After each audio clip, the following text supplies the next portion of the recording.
মহিলাদের সিজার করার ব্যাপারে ইসলামী শরীয়ত কি বলে? মেয়েদের কি চুল কাটার অনুমোদন আছে? থাকলে কতটুকু কাটতে পারবে? নামাজের মধ্যে খারাপ ধারণা মনে আসলে কি করতে হবে? একজন আদর্শ স্বামীর দায়িত্ব কি কি? মামাতো বোনের মেয়েকে বিয়ে করা জায়েজ হবে কি না? আয়াতুল কুরসি পড়ে হাতের মধ্যে জোরে জোরে 3টা তালি দিলে তালির আওয়াজ যতদূর যাবে ততদূর চোর ডাকাত বা শয়তান আসতে পারবে না। এটা কতখানি সত্যি? হস্তমৈথুন থেকে বিরত থাকার সবচেয়ে উত্তম উপায় কি? টেবিল চেয়ারে ভাত খাওয়া যাবে কিনা? নামাজে হাঁচি আসলে কি আলহামদুলিল্লাহ বলতে হবে? ভাগিনা ভাগ্নিকে আব্বু আম্মু বলে ডাকা যাবে কি? অজু করার সময় আজানের জবাব দেওয়া যাবে কি? উচ্চস্বরে হাসলে কি অজু নষ্ট হয়ে যায়? মোবাইলে কোরআন থাকলে ওই মোবাইল নিয়ে টয়লেটে যাওয়া যাবে কি?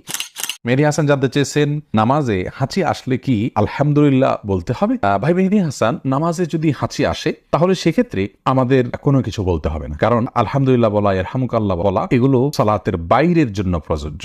সালাতের মধ্যে এগুলো বলা যাবে না। সাইফুল ইসলাম, আপনি জানতে চেয়েছেন অজু করার সময় আজানের জবাব দেওয়া যাবে কি?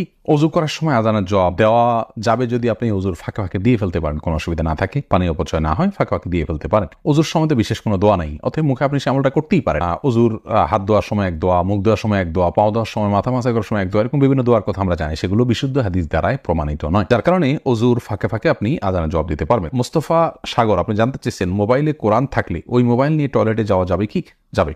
মোবাইলের ভিতরে কোরআন থাকা, নিজের বুকের ভিতরে কোরআন থাকা, স্মৃতিতে কোরআন থাকা একই কথা। আমাদের স্মৃতিতে মুখস্থ কোরআন আছে, সেটা নিয়ে আমরা টয়লেটে যাচ্ছি না আমাদের শরীর নিয়ে। অতএব মোবাইলের ভিতরে কোরআনটা এরকম সফট কপিটা আমাদের শরীরের ভিতরে থাকার মতোই, যার কারণে এটা নিয়ে আপনি টয়লেটে যেতে পারেন, কোনো অসুবিধা নেই। ফিয়া খাতুন মুন্নি জানতে চেয়েছেন, উচ্চস্বরে হাসলে কি অজু নষ্ট হয়ে যায়? না, উচ্চস্বরে হাসলে অজু নষ্ট না, তবে নামাজের মধ্যে উচ্চস্বরে হাসলে অজু নষ্ট হওয়ার কথা ইমাম আবু হানিফা রাহিমাহুল্লাহ বলেছেন। দিবা, আপনি জানতে চেয়েছেন ফরজ নামাজের সিজদায় কি বাংলা দোয়া করা যাবে? উত্তর হলো না, ফরজ নামাজের সিজদায় বাংলা দোয়া করবেন না। মাহমুদ জানতে চেয়েছেন মামাতো বোনের মেয়েকে বিয়ে করা জায়েজ হবে কি না? মামাতো বোন সে আপনার মাহারাম নন। যেখানে মামাতো বোনকেই সরাসরি বিয়ে করা জায়েজ আছে, সেখানে মামাতো বোনের মেয়েকে তো অবশ্যই বিয়ে করা জায়েজ আছে, কোনো অসুবিধা নেই। জিয়াউদ্দিন জানতে চেয়েছেন ভাগিনা ভাগ্নিকে আব্বু আম্মু বলে ডাকা যাবে কিনা? অসুবিধা নেই, এটা সে অর্থে প্রকৃত অর্থে আব্বু আম্মু বলা হয় না, যার কারণে ইন্নামা নামারবেন নিয়াত, তাদেরকে আব্বু আম্মুর মতো শ্রদ্ধার স্নেহের সেই জায়গা থেকে বলা যেতে পারে, কিন্তু পরিচয় দিয়ে আব্বু আম্মু তারা আমার বাবা মা এরকম কোনো পরিচয় তো আপনি দিচ্ছেন না। যদি দিতেন তাহলে সেক্ষেত্রে এটি গুনাহের কারণ হতো। রাহাত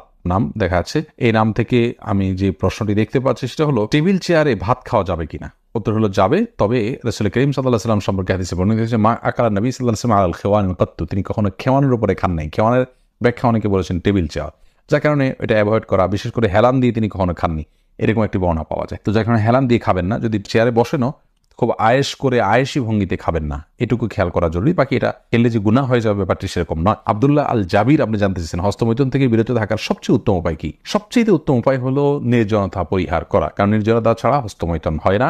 আপনি নির্জনতা পরিহার করুন, ইনশাআল্লাহ বিদিনিল্লাহ সেটা হবে আপনার জন্য সবচেয়ে বড় সহায়ক। সেই সাথে এ বিষয়ে ক্ষতিকর যে বিষয়গুলো আছে পার্থিব এবং পরলৌকিক, সে আর্টিকেলগুলো পড়ুন এবং যেসব দৃশ্য দেখা এবং অবলোকন করার কারণে হস্তমৈথুনের আগ্রহ জাগ্রত হয় সেগুলো থেকে দূরে সরুন, সেগুলোকে ডিলিট করে ফেলুন এবং সেগুলো থেকে নিজেকে সরিয়ে নিয়ে আসুন, একদম বিচ্ছিন্ন হয়ে যান সেগুলো থেকে, ইনশাআল্লাহ আল্লাহ তাআলা সাহায্য করবেন। এমনি মিজানুর রহমান, আপনি জানতে চেয়েছেন মহিলাদের সিজার করার ব্যাপারে ইসলামী শরীয়ত কি বলে? ভাই মিজান, ইসলামী শরীয়তে সিজার করার ব্যাপারে বিশেষ কোনো বিধি নিষেধ নেই, কারণ আল আসলু ফিল আশিয়াই আল ইবাহা, জাগতিক বিষয়ে মূল বিধান হলো সবই হালাল, যদি কোনো নিষেধাজ্ঞা না থাকে। তো সিজার করার ব্যাপারে কোনো নিষেধাজ্ঞা নাই। কোনো মায়ের যদি গর্ভস্থ সন্তানকে বের করে আনার জন্য অপারেশন করার প্রয়োজন হয় তাহলে সে ব্যাপারে শরীয়তের কোথাও নিষেধাজ্ঞা দেওয়া হয়নি। ট্রিটমেন্টের অংশ হিসেবে আপনার এরকম কিছু করা যাবে না, এরকম কোনো নিষেধাজ্ঞা যেহেতু নাই, অতএব এটি হালাল, একে হারাম বলবার কোনো কারণ নেই। শরীয়তে যেটাকে হারাম বলেনি সেটা হারাম হয় না। শরীয়তে সব হালাল, জাগতিক এবং দুনিয়াবী বিষয়ের ক্ষেত্রে সবই হালাল, শুধু যেগুলোকে নিষেধ করেছে সেগুলো হারাম। সিজারের বিষয়ে যেহেতু কোনো নিষেধাজ্ঞা নাই, অতএব এটি হালাল ইনশাআল্লাহ বিদিনা, যদি প্রয়োজন হয়। তবে হ্যাঁ, প্রয়োজন ছাড়া সিজার করা এটা অনুচিত। তার কারণ হলো আল্লাহ রাব্বুল আলামিন আমাদেরকে যে নেয়ামত দিয়েছেন, ইচ্ছাকৃত সে নেয়ামতকে নষ্ট করা জায়েজ নেই, বরং আল্লাহর নেয়ামতের শুকরিয়া আদায়ের একটা দিক এটাও যে সেটাকে যথোপযুক্তভাবে ব্যবহার করা। অনেক মা বোনরা আজকাল সিজার করছেন নিছক আপনার শখের বশে বা শৌখিনতা বশে। তার মানে যদি সিজার করেন তাহলে সেক্ষেত্রে তার শারীরিক বিভিন্ন আপনার অসুবিধা থেকে তিনি রক্ষা পাবেন, অথবা তার মনের মতো কিছু হবে, তিনি কষ্ট করতে চাচ্ছেন না, বা এই জাতীয় কারণে অনেক সময় সিজার করা হয়, আমরা শুনে থাকি। সেটা খুবই নিন্দনীয় হবে। কারণ হলো বিনা প্রয়োজনে নিজেকে কষ্ট দেওয়া বা নিজের ক্ষতি করা, এটা এক ধরনের ক্ষতি, নিজেকে ত্রুটির মধ্যে ফেলে দেওয়া, এরপরে সন্তান চাইলেও আর নির্দিষ্ট সংখ্যার পরে আর নেওয়া যাবে না। তো এই জটিলতাগুলো তো ফেলছি আমরা, ইচ্ছাকৃতভাবে সেটা ফেলা উচিত নয়। তাওহিদ মুয়াজ জানতে চাইছেন, মেয়েদের কি চুল কাটার অনুমোদন আছে, থাকলে কতটুকু কাটতে পারবে? ছেলেদের মতো হয়ে দেখা না যায় সেই মর্মে সেরকম করে চুল কাটতে পারবেন, অসুবিধা নেই। রাবিয়া আক্তার বিনতে উম্মুল মুমিনিনদের কেউ কেউ চুল কেটেছেন, প্রয়োজন এটা জানা যায়। তবে ফাসেক মহিলাদের সাথে সাদৃশ্য গ্রহণ করার জন্য, তাদের স্টাইল ধরার জন্য চুল কেটে তাদের মতো করা জায়েজ নাই, কারণ যে যাদের সাথে সাদৃশ্য গ্রহণ করবে সে তাদের অন্তর্ভুক্ত হবে, নবী সাল্লাল্লাহু আলাইহি ওয়াসাল্লাম বলেছেন। এজন্য বাজে মেয়েদের সাথে সাদৃশ্য করবে না। সব শাওন আপনি জানতে চেয়েছেন, নামাজের মধ্যে খারাপ ধারণা মনে আসলে কি করতে হবে? খারাপ ধারণা বলতে কি বোঝাতে চাচ্ছেন ভাই আশরাফ? খারাপ ধারণা বলতে বাজে কোনো চিন্তা, খারাপ কোনো চিন্তা যদি আসে, তাহলে সেটা ইস্তেগফার করে সাথে সাথে আল্লাহর ভয়ে সালাতটা, আল্লাহর শরণার্থে, আল্লাহ দেখছেন, আল্লাহ আপনাকে অবজার্ভ করছেন, সেটাকে মাথায় রেখে আপনি ফেরত আনবেন। কি পড়ছেন সেগুলো বুঝে পড়ার চেষ্টা করবেন, তাহলে সেদিকে মনোযোগ থাকবে ইনশাআল্লাহ। আর যদি সালাতের মধ্যে আপনার খারাপ চিন্তা বলতে, খারাপ ধারণা বলতে আপনার আল্লাহ সম্পর্কে বা অন্য কিছু সম্পর্কে আসে, তাহলে তো যে পরামর্শ একটু আগে আমরা দিলাম সেটার উপর আমল করতে হবে। এমডি মুজাহিদুল ইসলাম আপনি জানতে চেয়েছেন, কোরআন শরীফ ভুলবশত পা ঠেকলে করণীয় কি? কোরআনে কারীম এখানে যদি ভুলবশত পা লেগে যায়, বিশেষ কোনো করণীয় নেই, তবে সাবধান থাকতে হবে কোরআনের প্রতি অসম্মান যাতে ইচ্ছা অনিচ্ছা না হয়, বাস। এছাড়া বিশেষ কোনো করণীয় নেই। পরবর্তী সময়ের জন্য সাবধান হয়ে যাবেন। জান্নাতুল ফিরদাউস আপনি জানতে চেয়েছেন, আয়াতুল কুরসি পড়ে হাতের মধ্যে জোরে জোরে 3টা তালি দিলে তালির আওয়াজ যতদূর যাবে ততদূর চোর ডাকাত বা শয়তান আসতে পারবে না, এটা কতখানি সত্যি? বোন জান্নাতুল ফিরদাউস, আয়াতুল কুরসি সম্পর্কে রাসূল করিম সাল্লাল্লাহু আলাইহি ওয়াসাল্লাম থেকে একাধিক হাদিস বর্ণিত রয়েছে এর ফজিলত এবং মর্যাদা প্রসঙ্গে।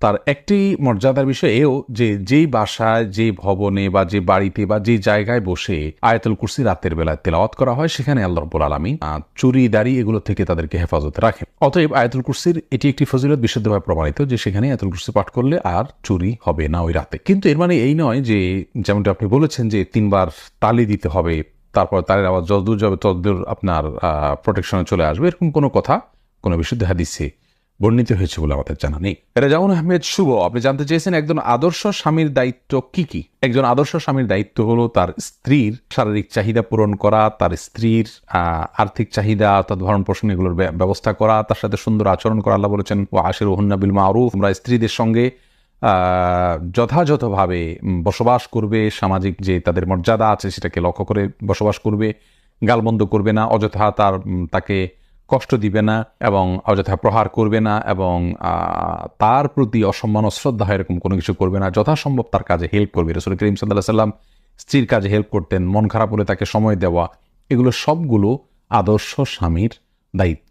সেই সাথে আদর্শ স্বামী তার স্ত্রীকে আখিরাতের পথে পরিচালিত করবেন, জান্নাতের পথে যেতে সহায়তা করবেন, কোরআন হাদিস শেখার জন্য সহায়তা করবেন। বিশেষ করে তারা বাইরে যেতে পারেন না, সব জায়গায় যেতে পারেন না, শিখতে পারেন না, সেক্ষেত্রে তাদের ইসলামিক নলেজ অর্জনের জন্য পথগুলো উন্মোচন করে দিবেন। বাহির থেকে ভালো কিছু জানলে তাদেরকে শেয়ার করবেন। সুন্দরভাবে তাদের সাথে বসবাস করা, তাদেরকে স্যাটিসফাইড করা, এটা আদর্শ স্বামীর গুণ। একটা পর্যায়ে গিয়ে সেই স্ত্রী যখন বলবেন যে হ্যাঁ আমার স্বামী একজন ভালো মানুষ সার্বিকভাবে, তখন তিনি আল্লাহর কাছেও ভালো হিসাবে বিবেচিত হবেন। অতএব তার কাছ থেকে সার্টিফিকেট যেহেতু নিতে হবে বিধায় তাকে সন্তুষ্ট করার বৈধ সমস্ত উপায়গুলো আমাদের অবলম্বন করতে হবে, সেক্ষেত্রে আদর্শ স্বামী হওয়া যাবে।